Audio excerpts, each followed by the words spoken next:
Imagine this. You're sitting in a room lit only by the dull orange glow of a dying fire. The silence isn't peaceful, it's suffocating. Everything you once chased, love, success, status, feels like a mirage that vanished the moment you thought you touched it. There's a gnawing in your chest, not from hunger, but from something far more persistent: dissatisfaction. You've done everything the world told you to do, climbed the social ladders, collected achievements like trophies, tried to love and be loved, tasted beauty, escaped pain, yet something remains hollow. Like a thirst that deepens the more you drink, you find yourself asking, why is it that no matter what I attain, peace slips through my fingers like smoke? Now pause. Ask yourself this. What if suffering isn't a failure of your circumstances, but the nature of your very desire? What if the more you crave, the more you are condemned to suffer? And what if true peace isn't found by filling the void, but by seeing that the void was an illusion all along? Arthur Schopenhauer, a name that echoes like a cold gust through the halls of philosophy, once wrote, "All striving springs from want or deficiency, and thus it is suffering so long as it is not satisfied. But even satisfaction is no salvation, for," he continues, "desire is infinite, fulfillment is temporary. You climb the hill only to find another behind it. The feast turns to hunger again. The lover becomes stranger. The silence becomes unbearable." This isn't pessimism, it's a kind of brutal honesty, the kind we run from because it cuts too deep. And yet, what if that honesty is the first door to liberation? Here's the paradox. Every moment of pleasure carries within it the seed of future suffering. The more you cling to joy, the more you fear its loss. The more you desire, the more you guarantee unrest. And yet, you've been told your whole life that happiness is the goal, that desire is your compass, that striving is meaning. But what if the problem isn't that you haven't achieved enough, but that you've been chasing the wrong thing altogether? What if the cure for suffering is not more pleasure, not more noise, not more dreams, but something quieter, older, and almost forgotten? Ask yourself, who are you without your craving, without your endless inner chase? What happens when the will, the blind, burning will to want, to possess, to become, is silenced? You may feel the tension rising now, the confrontation with something raw and unnerving. It's the beginning of a great unlearning, the slow peeling back of illusions built layer by layer through culture, biology, and fear. So, if suffering is the shadow of our desire, how do we escape it without escaping life itself? Hold that question. Let it haunt you, because Schopenhauer didn't just diagnose suffering, he offered a way through it. A dark path, yes, but one that might just lead to something more lasting than fleeting happiness, something like inner peace. The suffering you feel, constant, shape-shifting, sometimes sharp, often dull, was not born with you. It was planted, cultivated, inherited through 1,000 silent messages, whispered by parents, shouted by advertising, and coded into every cultural ritual you perform without thinking. You were told to want. That wanting was life itself. That desire made you human, ambitious, alive. But Arthur Schopenhauer disagreed radically. He called this relentless urge to want, to reach, to crave, the will to life, an unconscious force deeper than logic, stronger than morality. It is not rational. It does not ask your permission. It simply wants, and through you it survives. It pushes you to hunger, to lust, to compete, to hope, and ultimately to suffer. Always to suffer. Why? Because the will is never satisfied. It is like fire. The more you feed it, the more it burns. You quench one thirst, and another appears. Even your moments of peace are not peace, they are merely pauses between the storms. Schopenhauer saw this with a brutal clarity. He rejected the Enlightenment optimism that claimed reason, progress, or morality could save humanity. To him, the human condition wasn't tragic because of sin or failure. It was tragic by design. And yet this is not unique to Schopenhauer. Carl Jung, deep in the heart of psychology, also warned of unconscious forces ruling our lives. The persona, the shadow, the ego, they are masks and fragments shaped not by choice, but by pressures we cannot see. We are not free. We are possessed by instinct, by need, by fear, by desire. Nietzsche, despite rejecting Schopenhauer's bleakness, agreed on one thing: the will, whether to life, power, or truth, drives everything. But while Nietzsche embraced the chaos and called for its transcendence, true strength, Schopenhauer looked it in the eye and said, if this is life, then life itself is suffering. So what happens when we accept that suffering is not a glitch in the system, but the system itself? You might feel despair rise at this thought. That's normal. You've been taught that meaning comes from growth, success from becoming. But what if meaning lies not in climbing higher, but in stepping off the wheel? Let's go deeper. Look at your emotional life, your envy, your anxiety, your restlessness. Trace them back to their roots, and you will often find desire. You want to be better than others. You want certainty. You want to be loved, admired, understood. When those wants are denied, you suffer. And when they are granted, you suffer still, because they never satisfy for long. Even your self-image, the you believe in, is built from this same desperate will. You shape your identity around what you want or what others want from you. But if that identity is built on craving, it is fragile. Schopenhauer called this the great illusion of the ego, the belief that you are an individual self, separate and sovereign, when in truth, you are simply the mask worn by the will. And the more deeply you believe in this self, the more tightly you are bound to its suffering. Here lies the hidden problem. We suffer not just because we desire, but because we identify with our desires. We think we are them, that if our dreams die, we die, that if our needs go unmet, we are broken. But what if you are not your desires? What if you are something behind them, something quieter, something watching, something free? That is the radical question Schopenhauer plants like a splinter in the mind. He saw echoes of this truth in Eastern philosophy and Buddhism's first noble truth, that life is suffering, and the cause of suffering is craving. He admired the monastic ideals of detachment, asceticism, and renunciation not as moral imperatives, but as strategies of survival, ways of silencing the will. This isn't escapism, it's rebellion, because once you see that the will controls you like a puppet, the only path to liberation is to cut the strings, not to conquer the will but to negate it, to withdraw your allegiance, to want less, to desire not pleasure, but peace. It is a hard path. It goes against everything modern life tells you. It asks for silence in a world addicted to noise. It demands simplicity in a world selling chaos. And yet, it may be the only way out. So now the tension deepens. If the will is the cause of your suffering, how exactly does it twist itself into your life? How does it hide in plain sight, silently dictating your reality? You wake up tired, even after a full night's sleep. Your chest is tight, and you scroll through your phone already feeling behind.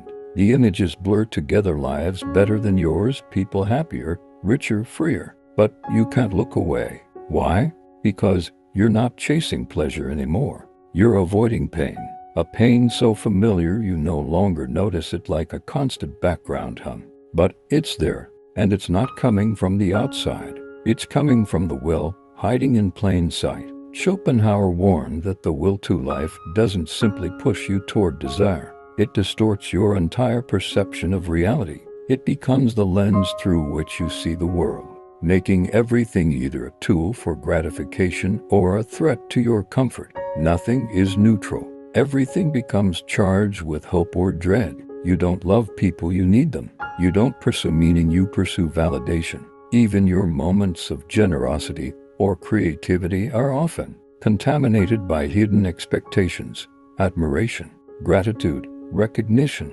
And when these are denied, you spiral. This is where the suffering multiplies, not from the absence of pleasure, but from the crushing weight of unmet expectations, from the belief that you were owed something, from the illusion that the world exists to fulfill your desires. Now imagine this multiplied across a society. Entire economies are built on unsatisfied cravings. Advertising doesn't just offer products it manufactures lack. It teaches you to be discontent by default. You become a perfect consumer not when you are fulfilled, but when you are constantly empty, always needing the next fix, the next version, the next approval. This is no accident. It's cultural conditioning. Modern life trains you to confuse stimulation with happiness, productivity with purpose, appearance with identity. And the more you feed this machine, the more it consumes you. Neurologically, the pattern is devastating. Dopamine, your brain's reward signal, fires not when you receive pleasure, but in the anticipation of it, the promise, the chase. But once the object of desire is acquired, the spike fades, leaving behind boredom, or worse, a deeper hunger. This cycle of want-reward crash is what drives addiction, not just to substances, but to people, to goals, to success, to control. It creates a psychological trap. You believe that satisfaction is just around the corner, but the corner keeps moving. You are Sisyphus, eternally pushing the boulder uphill, and every time you fail, you blame yourself, not the will. This is perhaps the cruelest consequence. You internalize the failure. You think your suffering means you are weak, broken, lazy, unworthy. But in truth, you are playing a rigged game, one in which the only victory is to stop playing. And yet, stopping feels like death, because your identity is bound to the wall. You've defined yourself by your ambitions, your relationships, your past traumas, your imagined future. These become your story, and the thought of letting go of that story, terrifying. This is where Schopenhauer's insight becomes both radical and redemptive. He doesn't tell you to fix the world. He doesn't promise salvation through love or work or even reason. He tells you to turn inward, to see the lie at the core of your suffering, that the will, once unmasked, loses its power. But this is not a quick fix. It is a dismantling. First, you must recognize that your suffering isn't random. It has a structure, a pattern, and it's rooted in identification with your desires, your image, your fears. Then, you must confront the truth that freedom doesn't come from acquiring more, it comes from needing less. You begin to notice the moments when the will hijacks your thoughts, the rush of jealousy, the craving for praise, the panic of uncertainty. And in those moments, you create space. You breathe, you watch the impulse rise, and let it pass. This is not passivity. It is power, the power to choose your response, to step outside the automatic machinery of craving and see clearly, if only for a moment. These moments are your rebellion. And yet, there is more to be uncovered, because if the will is the source of suffering, and awareness is the first act of resistance, then the next question becomes inevitable. How do you truly break free from it? Not momentarily, but completely. Not in theory, but in how you live and think. That's where we're headed next. Imagine standing at the edge of a cliff, not ready to jump, but ready to shed something you've carried for so long it became part of your skin. Your name, your job, your roles, your regrets. And beneath all that, the will. You can feel it resisting, because breaking free isn't just a psychological shift, it's an existential revolt. It means refusing to let your suffering define you.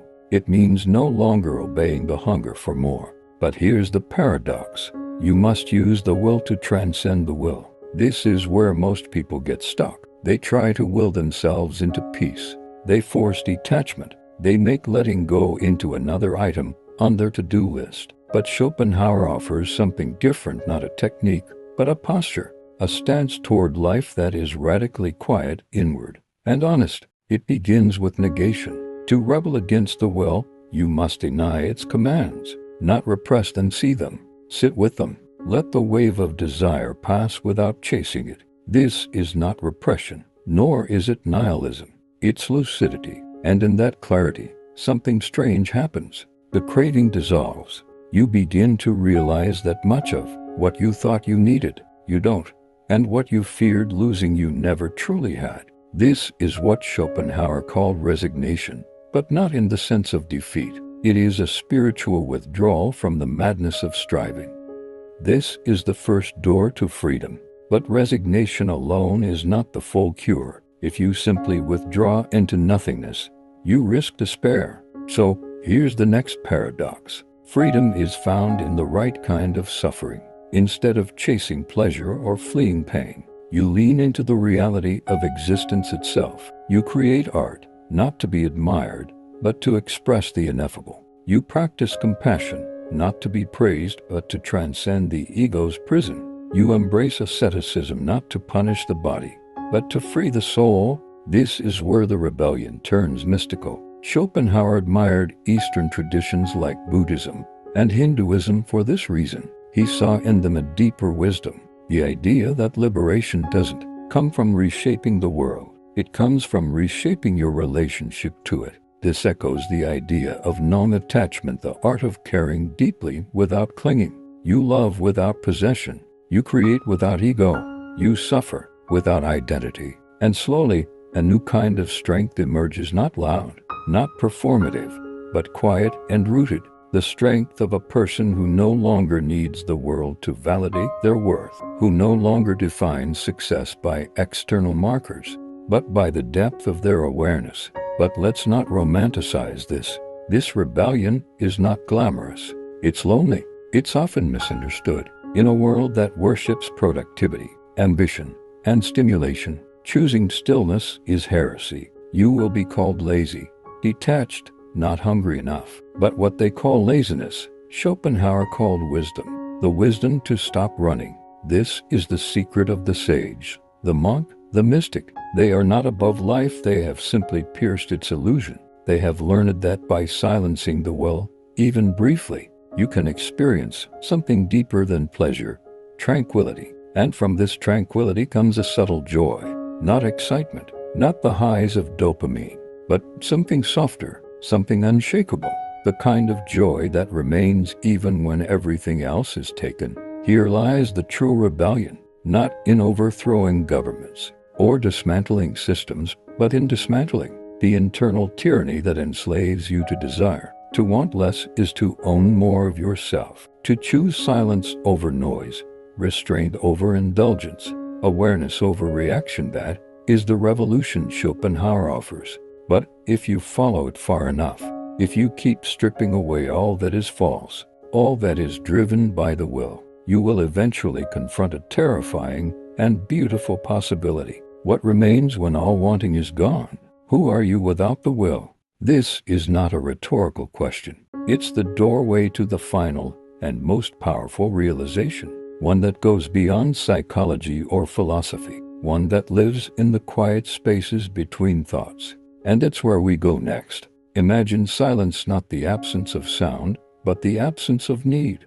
Imagine a mind no longer spinning in hunger, no longer reaching toward a better moment, a better version, a better life, a moment that simply is, with no urge to escape or improve it. Now ask yourself, if all desire ceased, would you still exist? This is the haunting edge of Schopenhauer's thought. Once the will is stripped away, once you've laid down your striving, your ambition, your constant craving, what remains? It's not emptiness. It's not nothing. It's something older than your personality, more still than your thoughts, something the modern world is too loud to hear. What remains is pure being, not your job, not your history, not your identity, but the silent witness beneath it all. You might call it awareness, consciousness, or even soul. Schopenhauer didn't name it with religious certainty, but he pointed to it with reverence. He believed the deepest truth wasn't in acquiring knowledge, but in undergoing a transformation, a spiritual withdrawal from the tyranny of the will.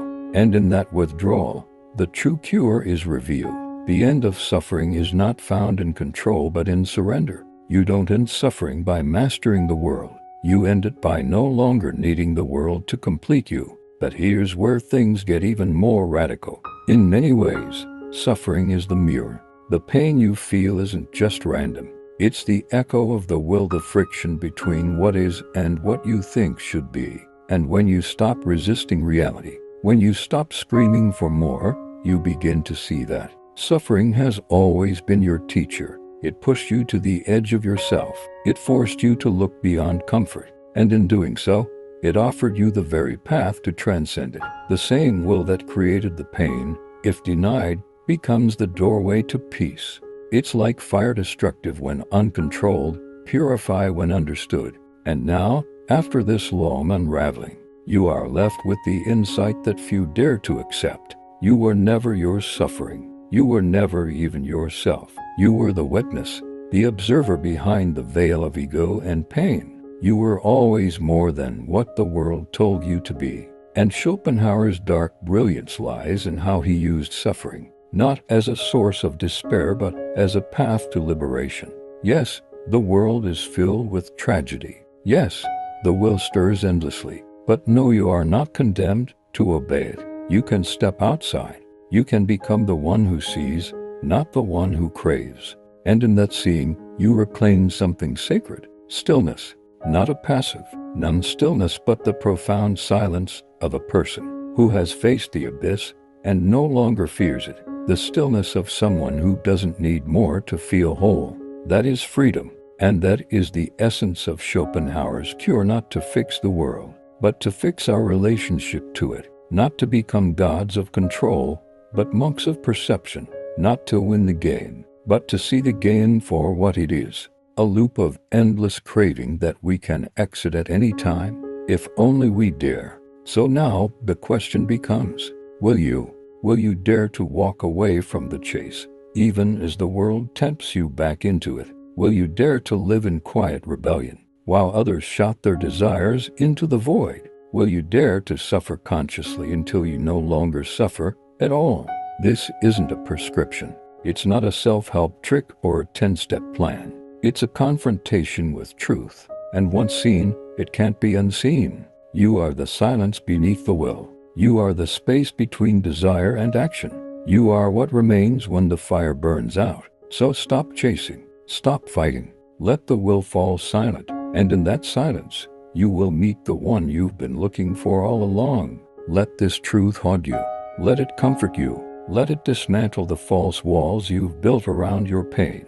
And when you're ready, walk into that stillness not as a retreat but as a return. A return to who you were before the noise, before the hunger, before the world told you to become someone else. You've always been enough. You just had to remember.